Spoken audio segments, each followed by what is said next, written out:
buenas tardes, amigas y amigos de Brújula Internacional. Siempre estoy al recorrido por los escenarios internacionales con el choque de las imágenes y la fuerza de las palabras. Argentina, un nuevo desafío electoral, donde el partido del presidente argentino Javier Milei sufrió una grave derrota ante la oposición peronista en las elecciones legislativas provinciales de Buenos Aires, una cita clave para la popularidad del gobierno y sobre todo un referéndum prácticamente sobre el rumbo que ha tomado el gobierno de derecha de Milei. América Latina sigue siendo una especie de laboratorio de partidos políticos, de ideologías, de movimientos sociales, donde todavía no encontramos el camino ni de la integración dentro del país, porque está dividido en regiones en muchos estados latinoamericanos, ni la integración regional para darle al sentido del continente una unión como la Unión Europea o los Estados Unidos o Rusia o China, que son grandes espacios geopolíticos y económicos. De todas formas, es importante el juego democrático y lo vimos en Argentina, la transparencia electoral, la vigilancia internacional y la aceptación del gobierno de la derrota, pero también la oferta de mejorar lo que quedan de años de gobierno. Es parte de esa justa electoral donde las elecciones son fundamentales para justificar la democracia y sobre todo transparencia y forma de delegar ante el gobierno el poder del pueblo en su soberanía. Hoy hemos tenido una clara derrota. Un duro revés para el gobierno de Argentina. El presidente Javier Milei reconoció el domingo la clara derrota de su partido en las elecciones legislativas de la provincia de Buenos Aires, de enorme peso en la antesala de los comicios parlamentarios de medio término del 26 de octubre. Esto va a dar lugar a un profundo análisis de los datos y naturalmente eso va a conllevar a una profunda autocrítica donde aquellas cosas en las que nos hemos equivocado las vamos a corregir. No hay opción de repetir los errores. De cara al futuro vamos a corregir todos nuestros errores. La oposición peronista, reunida en Fuerza Patria, se posicionó como ganadora con más del 47% de los votos, contra menos del 34% para el oficialista La Libertad Avanza. La diferencia fue mucho mayor a la prevista por la mayoría de las encuestas. Decenas de personas se congregaron frente al apartamento en Buenos Aires, donde cumple prisión domiciliaria condenada por corrupción la expresidenta Cristina Kirchner, líder del peronismo opositor. Hasta que no vi los resultados no sabíamos qué esperar, no sabíamos qué le pasaba a la gente, al pueblo, si seguían apoyando a este gobierno, a estas políticas, o si la gente tenía ganas de que se termine esto. Y esto por lo menos nos da una esperanza de que, no sé, de las cosas mejoren, porque la verdad estamos mal, muy mal. Yo pienso que tiene que cambiar las cosas porque realmente con este presidente no se puede seguir estando. O sea, tiene mucha perversidad, creo, y genera mucho dolor en la gente. La gente no puede vivir angustiada, tiene que poder avanzar, tiene que tener esperanza. El gobierno llegó golpeado a la elección por el escándalo de presunta corrupción en la Agencia Pública de Discapacidad que involucra a la hermana y mano derecha del presidente, Karina Milei. 4 días antes de los comicios, el Congreso revirtió por primera vez un veto presidencial, dejando firme una ley que otorga más fondos a las personas con discapacidad. La provincia de Buenos Aires, gobernada por el peronista de centroizquierda Axel Kicillof, aporta más del 30% del Producto Interno Bruto argentino y reúne el 40% del padrón electoral nacional. Recordemos que Argentina es un estado confederal, federal. Por lo tanto, las provincias son tan importantes con su propia elección, con su parlamento, sus gobernadores, y es un sistema electoral distinto al nuestro, los estados centralistas. Sin embargo, siempre la elección demuestra qué ideología, qué partido, qué proyecto es el que el pueblo prefiere y escoge libremente. Por eso la importancia del tema electoral y la limpieza, transparencia de las elecciones para escoger a los mejores gobernantes. Lo que no ocurre en otras instituciones de la vida social, por ejemplo en la iglesia, donde ya no hay elecciones, sino que es inspiración divina. Pero hay estados que también lo tienen así, como Irán, donde es un estado teocrático y es la voz de Dios la que se expresa en la política. El Vaticano tiene sus propias normas, es un estado nacional, como cualquier estado tiene relaciones diplomáticas, pero también es una iglesia de carácter universal.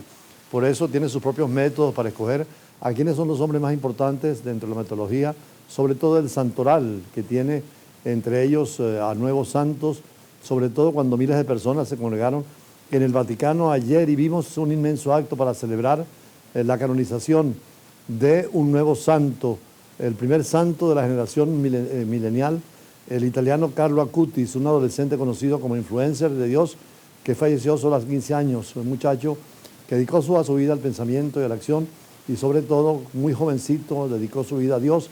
Decía que la felicidad era creer en la divinidad y a orar de acuerdo a los principios de la religión.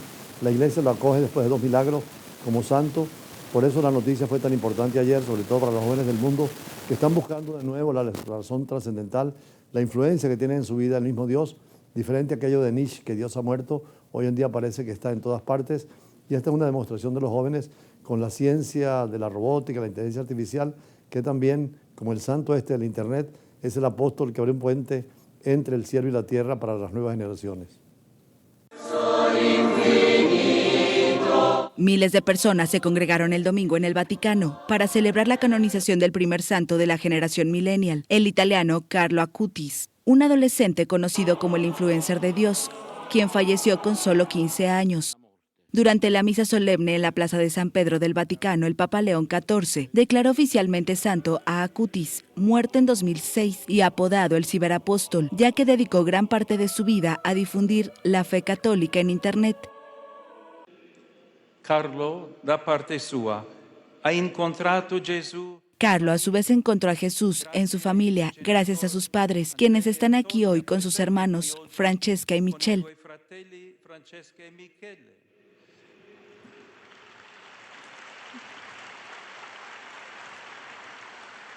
E poi a scuola, anche lui. Y más tarde en la escuela y sobre todo en los sacramentos celebramos en la comunidad parroquial. Creció integrando con naturalidad la oración, el deporte, el estudio y la caridad en su infancia y juventud. Bambino di ragazzo, preghiera, sport, studio e carità. En la ceremonia, el pontífice también canonizó a otro italiano fallecido muy joven, el estudiante Pier Giorgio Frassati, apasionado del alpinismo, conocido por su compromiso social y espiritual. La canonización de Acutis, quien falleció de leucemia en 2006, estaba prevista para el 27 de abril, pero se pospuso debido al fallecimiento del Papa Francisco. Acutis era un gran talento para la informática y creó una exposición digital sobre milagros eucarísticos. Nacido en Londres en 1991 en el seno de una familia italiana acomodada y poco practicante, Acutis creció en Milán y mostró desde muy temprana edad mucho fervor religioso. Fue beatificado en 2020 y el Vaticano le atribuye 2 milagros que lo calificaron para ser canonizado: la curación de un niño brasileño con una rara malformación del páncreas y la de una estudiante costarricense gravemente herida en un accidente. La canonización que sigue a la beatificación es el resultado de un proceso largo y meticuloso y solo puede ser aprobada por el Papa. El proceso de canonización del joven Carlo Acutis fue muy rápido, lo cual es inusual. Costa Rica y Brasil fueron los lugares de los milagros que la Iglesia exige a un nuevo santo, 2 milagros constatables por la ciencia y la medicina. Naturalmente antes eran 4 milagros para ser un santo, hoy en día son tan extraordinarios y tan especiales que lo han reducido a 2. Por cierto, también José Gregorio y la monja Rendiles serán también parte de los nuevos santos que integrarán en los altares, con la diferencia que en el caso de Carlos, el joven que hace un puente entre los jóvenes y Dios, es un santo diferente. Ya no son aquellos santos majestuosos, serios y formales, sino que es un muchacho de 15 años con un suéter rojo, con unos blue jeans, con unos zapatos deportivos y un morral al hombro, donde aparentemente siempre llevaba su computadora. Este muchacho inspira a los jóvenes de hoy y van a ser testimonio de la nueva realidad, donde el hombre parece que ha perdido al mundo, como decía Javier Subiría, el español, ha perdido a Dios y se ha perdido a sí mismo y busca una esperanza en una realidad conflictiva de guerras, de problemas. Pasamos también con problemas de salud y hoy en día buscamos la esperanza y la esperanza está en Dios. Por eso una editorial de hoy tiene que hablar un poquito de este tema que nos sirva sobre todo a los que vienen detrás de la generación nuestra y a los más jóvenes, el camino del bien, de la bondad, del encuentro y a nivel nacional e internacional el del diálogo y la negociación para que terminen tantas guerras como quieren estos santos y los santos de la Iglesia Católica y en otras religiones, las almas dignas de ser consideradas como ejemplo de su vida, y posteriormente tendremos las entrevistas de siempre. El ciberespacio tiene un nuevo santo, San Carlos Acutis. Ahora es el cibersanto que nos enseña a usar la tecnología para llegar a ser instrumento entre la tierra y el cielo. Este año especial de la Iglesia, donde han estado cerca del Vaticano más de 24 millones de fieles, vivió una jornada culminante con la canonización del primer santo del milenio y símbolo especialmente para los jóvenes. Carlos Acutis, muerto a los 15 años de edad en 2006 por una leucemia y reconocido particularmente en el mundo católico como el influencer de Dios. En el mismo momento se canonizó a Pier Giorgio Frassati. Hace un siglo vivió, en 1925 murió a los 24 años de edad de una leucemia fulminante, que también es una popular figura del mundo católico por sus virtudes. Miles de jóvenes de Italia y de todo el mundo presenciaron esta hermosa ceremonia, donde ahora los jóvenes tienen su santo especial del milenio. Estuvo presente en la ceremonia Sergio Mattarella, presidente de Italia. Allí estaba la familia del nuevo santo del milenio, Carlos Acutis. Estaban sus hermanos mellizos que nacieron después de su muerte y su padre, y además su madre Antonia Solzano, que ha presentado varios testimonios sobre la religiosidad de su hijo, ahora el primer santo milenial en la iglesia. Ha comentado que la familia no era muy practicante. Carlos nació en Londres, donde su padre se había radicado por trabajo, pero después regresaron a Italia, a Milán. La madre llevó la reliquia de su corazón al altar y recordaba a los periodistas que su hijo Carlos era un genio de la computación y desde niño demostró una profunda religiosidad. Quienes quieran visitarlo pueden ver el féretro en Asís, en el santuario de San Francisco de Asís, donde fue llevado tras su muerte como devoto del santo que fue fundador de la orden franciscana, que está extendida por todo el mundo. Allí en su tumba, Carlos Acutis está vestido con ropa juvenil. Hoy se le veía frente a la Basílica de San Pedro en grandes proyecciones, como él vestía cuando vivía, con un suéter rojo y mochila en la espalda.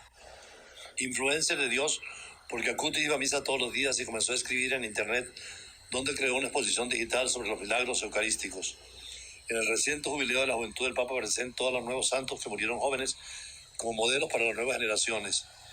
Carlos Acutis fue beatificado en el 2020 y el Vaticano le atribuye 2 milagros que lo califican para ser considerado santo: la curación de un niño brasileño enfermo de páncreas y de una estudiante costarricense gravemente herida en un accidente, que se curaron gracias a la intercesión de Carlos Acutis, el nuevo santo.